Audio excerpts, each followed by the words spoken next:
I should have known earlier about President Bush, but I gave him some rope, a lot of rope, and then he hung all of us with it. I should have known it when I heard him say, when it comes to evolution, the jury's still out. What jury where? The Scopes trial is over. I never thought that during the course of my life that a president would be elected who didn't believe in evolution, or at least kind of in the ballpark of it, or thought maybe it's got some merit. But no, he believes that the earth was created in 7 days. Whew. Takes my breath away. And why does he believe that? Because he read it in the Old Testament, which is the book of my people, the Jewish people. And that book wasn't good enough for you Christians.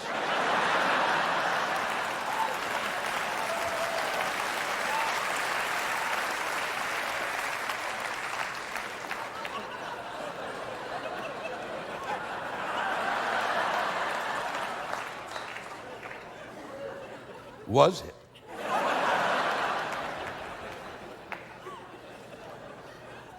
He went, no, we've got a better book with a better character. You're gonna love him. And you called your book new and said our book was old.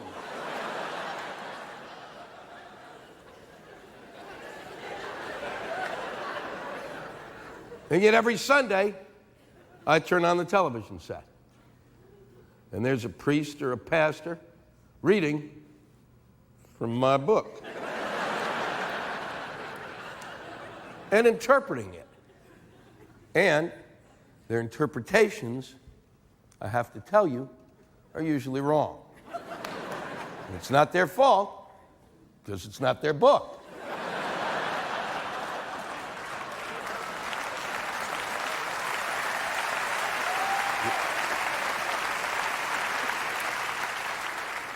You never see a rabbi on TV interpreting the New Testament, do you?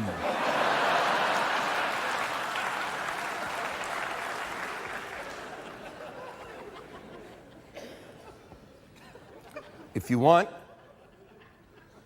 to truly understand the Old Testament, if there's something you don't quite get, there are Jews who walk among you. And they, I promise you this, will take time out of their very Jewy day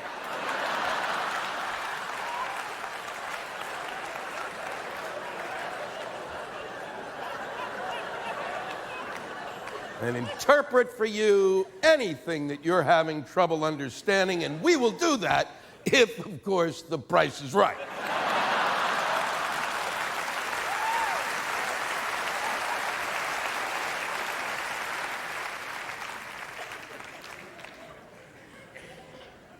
Was the earth created in 7 days? No. For those of you who believe it was, for you Christians, let me tell you, then you do not understand the Jewish people. We Jews understand that it did not take place in 7 days, and that's because we know what we're good at. And what we're really good at is bullshit. This is a wonderful story that was told to the people in the desert in order to distract them from the fact that they did not have air conditioning.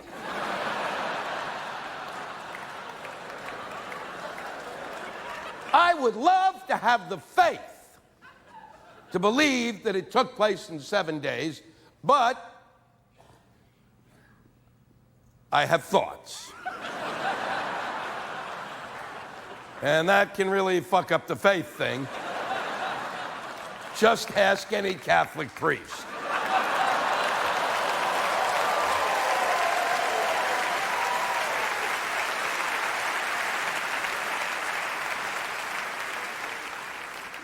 And then there are fossils. Whenever anybody tries to tell me that they believe it took place in 7 days, I reach for a fossil and go, fossil. And if they keep talking, I throw it just over their head.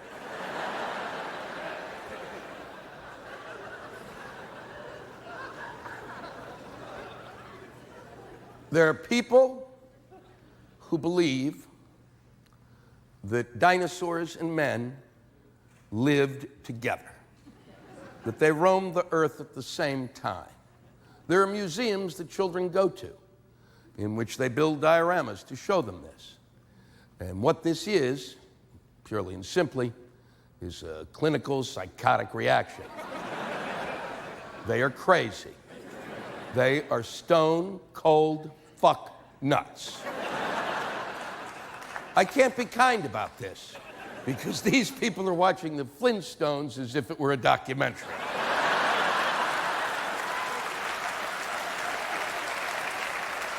Oh. There is a big difference between the Old Testament and the New Testament, and that is the New Testament God is really kind of a great guy. He is, especially when you compare him to the Old Testament God, who is a prick. I don't know what happened to God, over time, how he matured, if he went to an anger management class, or maybe just the birth of a son calmed him down. But before he had the kid, holy fuck, he was out of control.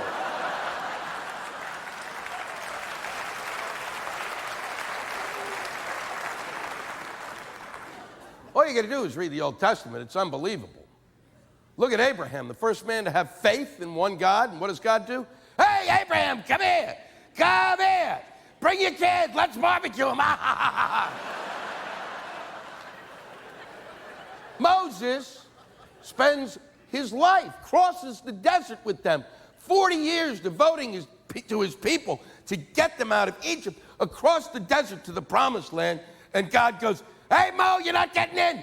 Kiss my ass.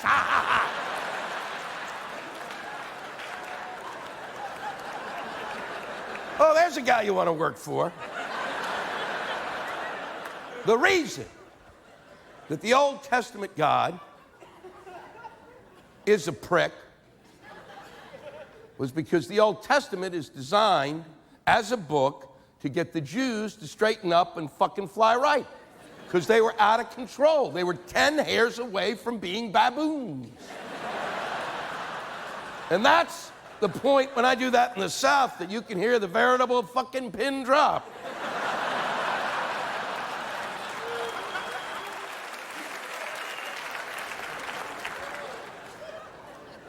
Figure it out, okay? You watch Jerry Springer. That's what we're like now. Imagine what they were like then. They needed rules. They needed to know that marriage takes place between a man and a woman, because they were wandering into camp with camels going, I'm in love. I don't give a shit what you are. You can't marry a snapping turtle, asshole.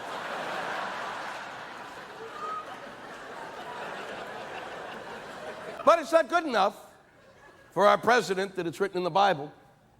He felt it was just an imperative that we have to put it in the Constitution, and so do many states.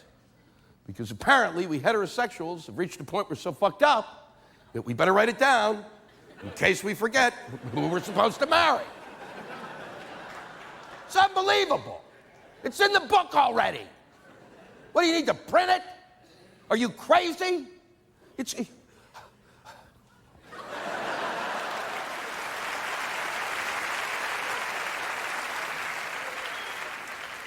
But in the midst of all of our problems, that was the most important thing to him. We have no energy policy, none whatsoever. We still don't have a good one. It's ridiculous. And if you ask, we're not going to have solar energy in my lifetime. Few people have it, but it should be something we all have. It's ridiculous. I'll take no flying cars, but solar energy? And if you ask your congressman why, he'll say, because it's hard. It's really hard. Makes me want to go poopy.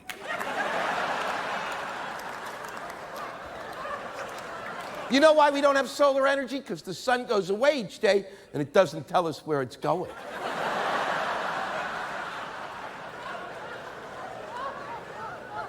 We've got an educational system that's in the shitter. We got a war going on. There's one thing after another. And what did our president think was important? Queers. That's what's important. But somehow, if we could stop the gays from getting married, everything else would turn out just fine. Everything would change. There'd be solar energy.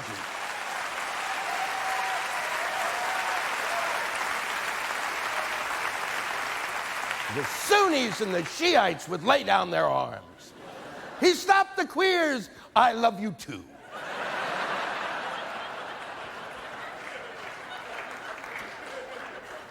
I believe that the reason that it's difficult for the gay community to be integrated into the society at large the way they should be is because there are no champions for them in Congress or in the White House. And that is the way every group of people has basically been integrated into the society. That's the way it works. Instead, you have people like Rick Santorum, a senator from Pennsylvania, who says things that he should think and shut his fucking mouth. Things like,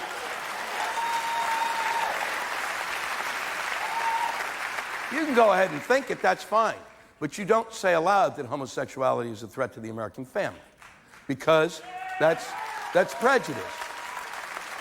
That's complete and utter prejudice and ignorance on a level that is staggering at this point in time.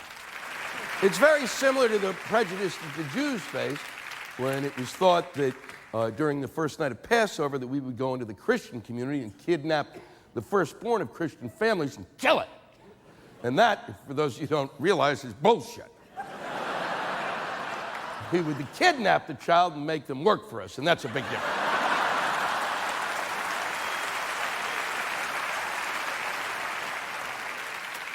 Homosexuality is a threat to the American family? Are you kidding me? Well, how? No one ever explains it. How? It's not like there's a Jehovah's Witnesses of gaydom. Hi, we're here and we're queer. We're here and we're queer. I brought swatches. I brought swatches.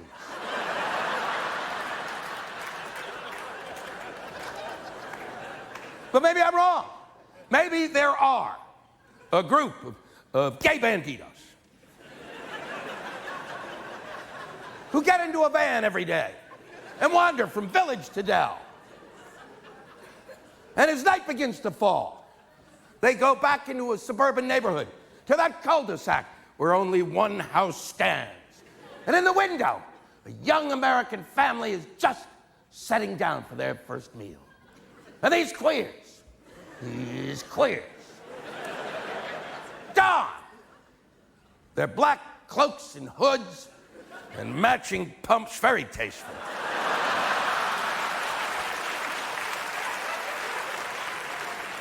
And they charcoal up their faces and sneak up to that house and open the door and start fucking each other in the ass.